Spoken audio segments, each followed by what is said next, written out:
reading. Amazing. I'm really regretting putting myself after both, you know. I'm also, yeah, I'm glad that you were sort of cagey about influence and not giving us names and not mentioning it, because it makes me feel even more narcissistic now. Like, it's like the person in your family who makes it their life mission to do the family tree and the genealogy, and they just kind of, as if this sort of confers on them some kind of identity. Anyway, but the serious side of that, or not any less narcissistic side of that, is I was thinking about place in relation to influence, and that this is one of these ways that you sort of identify, and I don't know, you can't shake your accent, or you can't kind of, but it's maybe that double-edged kind of formative thing I was talking about before, that sort of you grow up with something, whether that's a text or being from a certain place, and that, you know, you can rebel and embrace that at the same time. And so I was going to do a kind of collage as well, taking a leaf from Stephen's book, but I'll give you names. But I'm not making any special claims for any of these. I am from St. Louis, or St. Louis, depending on how you want to pronounce it. So this is just, with some snippets of my own, just a bunch of, not all poets, because, you know, we're interdisciplinary like that. Not some native, some adopted St. Louisans. I have lived in the UK for like 12 years now, but yeah, it's a different kind of anxiety influence. So I'll start with Marianne Moore. One is at a loss, however, to know why it should be here, in this morose part of the earth, to account for its origin at all. But we prove, we do not explain our birth. This is Frederick Seidel. You wait forever till you can't wait any longer, and then you're born. Somebody is pointing something out. You see what I'm saying, boy? This is Shelley Winters. My childhood is a blur of memories. This is Vincent Price. I was a child. I wet my pants. I did everything a child was meant to do, but I did it with very great elegance. When my mother changed my diapers, she held them up and she said, see how nicely my boy does it? This is John Hamm. I think the sort of misplaced childhood sense is probably the only thing about Don Draper that I do have in common. This is a poem of mine called A Late Cary Grant as Sherlock Holmes.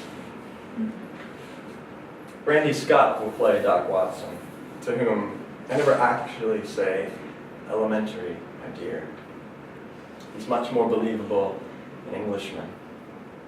Chaplin dodged that bullet. I'm T.S. Eliot in reverse. Oh, where in the crowd of our old irregulars, clouds of perfume with all shutters drawn, do these damned things go missing?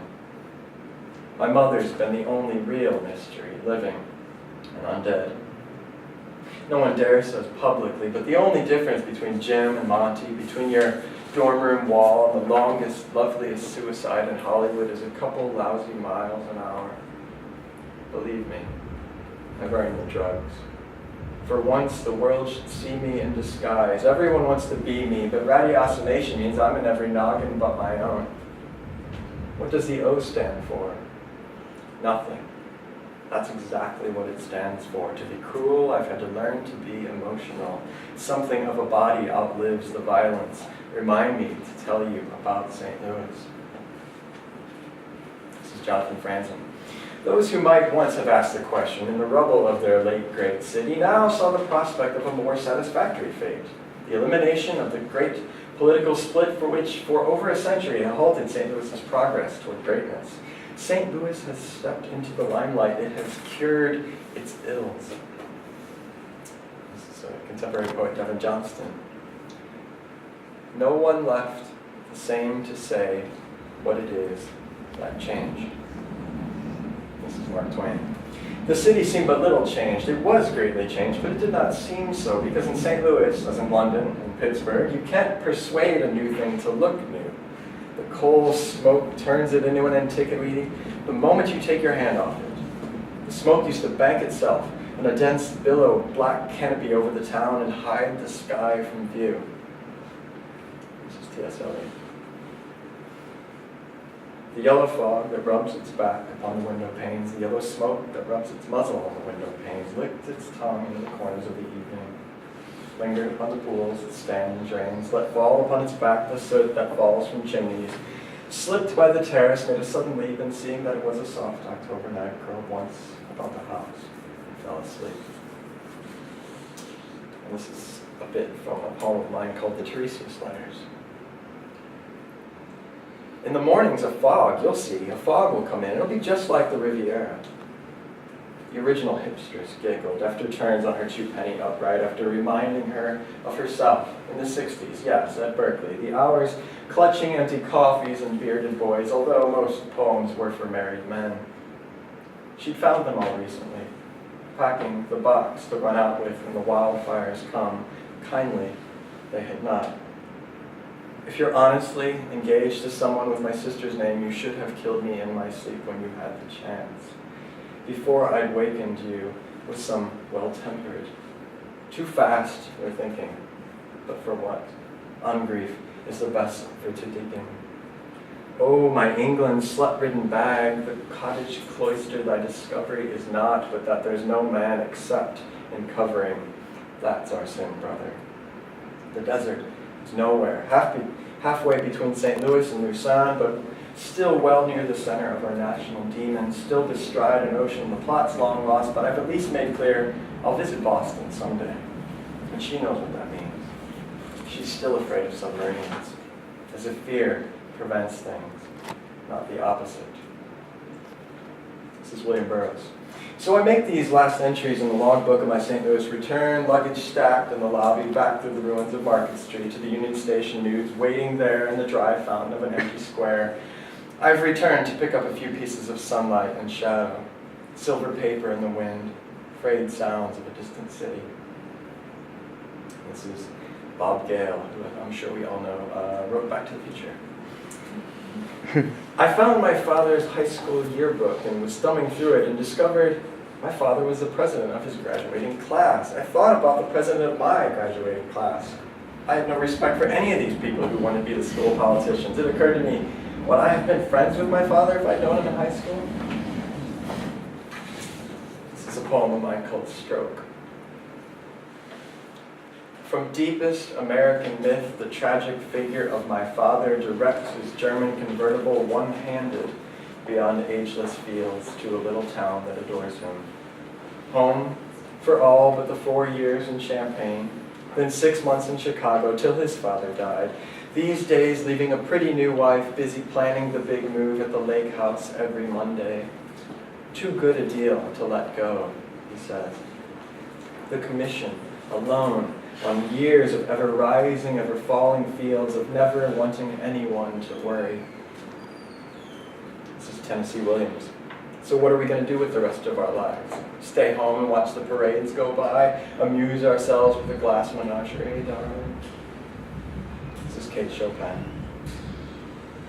Along the length of Lindell Avenue, from Grand Avenue West to Forest Park, reaches for 2 miles on either side of the wide and well-kept gravel drive a small stone walk, bordered its full extent with a double row of trees which were young and still uncertain when Hosmer walked between them. Had it been Sunday, he would have found himself making one of a fashionable throng of promenaders. This is Scott Joplin. Now rag and circle to your left. Be careful to do your best. Take your time. Stay in line. You are the ragtime guest. Take partner. Do the rag two-step. I know you are enjoying yourselves. You are representatives of the dark town's wealth. Stop where you are. This is Nellie. Sing it loud. I'm from the Louvre, and I'm proud. This is Chuck Berry. He used to carry his guitar in a gunny sack and sit beneath the trees by the railroad track. Oh, the engineers would see him sitting in the shade, strumming with the rhythm that the drivers made. People passing by, they would stop and say, oh my, that little country boy could play. This is Miles Davis. In St. Louis, we don't shake the notes, we bend them. This is Frederick Seidel. I had given up violin and left St. Louis. I had given up being Jewish, to be at Harvard just another Greek nose in street clothes in Harvard Yard. Mother went on half dying. This is Maya Angelou. We met the numbers runners, gamblers, lottery takers, and whiskey salesmen not only in the loud streets, but in our orderly living room as well. They were often there when we returned from school, sitting with hats in their hands, as we had done upon our arrival in the big city. This is a poem I call The Aerialists. Missouri gambles, but only on rivers. Casinos done up like streamers permanently docked. If still unsteady, others flout the law on banks, pumping river through basement pipes. A crowd in the belly of one of these beasts escapes upward at the bar, where two small women hang by coiled limbs, point, arch things, then wrenching free, float and nearly fall for us, or on us, before catching Jesus closes at streamer ends. Oh, Jesus, catch the coiled river, where a crowd of others gape permanently, where steamers and streamers float and flout, and wrench the river ends to pipe and pump, and pose too small for the law of nearly nothing done of banks and bellies hanging and falling and gambling miserably. This is Sarah Teasdale. Hushed in the smoky haze of summer sunset, when I came home again from far-off places, how many times I saw my western city dream by her river. This is T.S. Eliot again. I feel that there is something in having passed one's childhood beside the big river, which is incommunicable to those who have not. I do not know much about gods, but I think that the river is a strong brown god, sullen, untamed, and intractable. Patient to some degree, at first recognized as a frontier, useful and trustworthy as a conveyor of commerce, then only a problem confronting the builder of bridges. And Eliot again.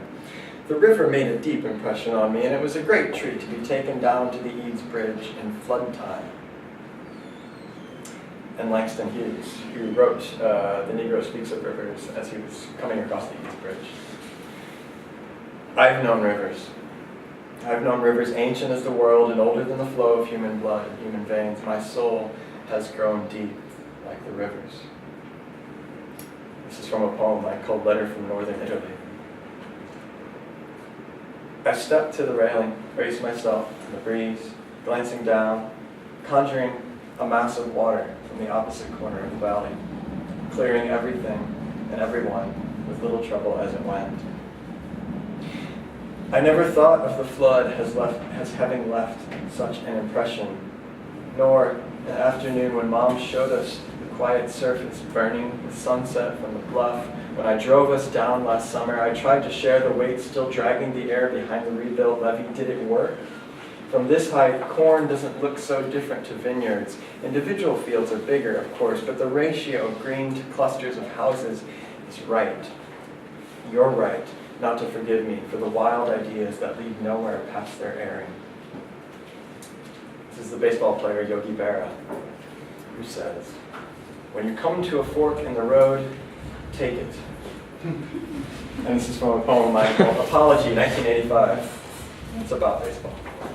How sick, how treasonous to know oneself the product of certain failure, whereby some Denkinger lays forever in wait to dash hopes and remind us with a pig-headed, irreversible wave of his arms that in fact no one is safe, and another generation must be left to immigrant exile in every hamlet of the high plains by peasant great-great-grandfathers, drawn to fertile land around the time William T. Harris and the St. Louis Hegelians decided the river of human history had led to this, to us, clutching bratwurst and radios, looking to the Herzogs or Van Slykes, or indeed the wizard, Ozzy, to lead us at least this season, at least to a land still promised, still feeling when the damage is done, the series lost, and the white rat ejected. There's actual beauty in some Joaquin Andujar taking a bath to a toilet, some John Tudor putting his pitching fist through an electric fan, or indeed another child's September, another instant replayed as our beloved Jack brings that ragged voice to the microphone once more, riddled with lung cancer, flailing with Parkinson's, skin and bone beneath lapel pin and red blazer, in which TV saturation still burns our most nihilistic dream. There to heal the nation, our cardinal nation at least, with his poem ending, as our fathers did before, we shall win this unwanted war, and our children will enjoy the future we'll be giving. This is Carl Phillips. Actually, these next three, this is towards the end, these are adopted St. Louisans who all teach, currently teach or have taught at Washington University. Carl Phillips says, making the mistake of hoping never to make mistakes is the only pattern we get to leave behind us. No bells, just a calmness after. The air's so clear we forget what hurts so much, and in forgetting it, think it's disappeared. Then Howard Demeroff. Down Westgate in the fall, the housewives set chrysanthemum in bronze or marble bowls forth on the stoops, defying ice and snow with their lion's manes, sun's face ruddy glow of gold, things like that, merry weather with the soul.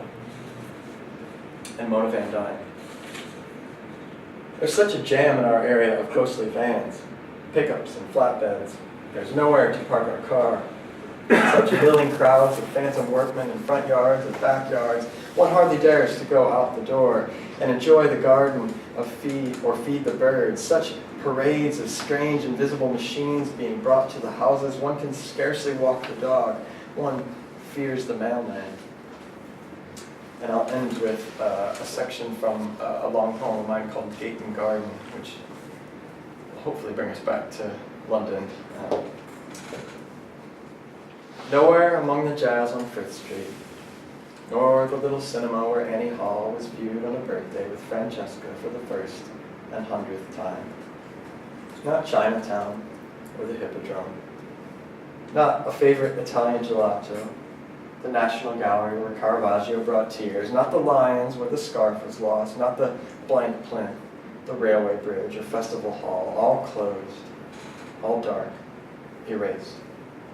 Only here, X, beyond the river, filthy, roseless garden pressed and dried by the dead weight of tourists, ghost sweat and litter, our grim nook at the decal edge, once a site of such discovery, great dome and skyline, denied all witness beneath some other river.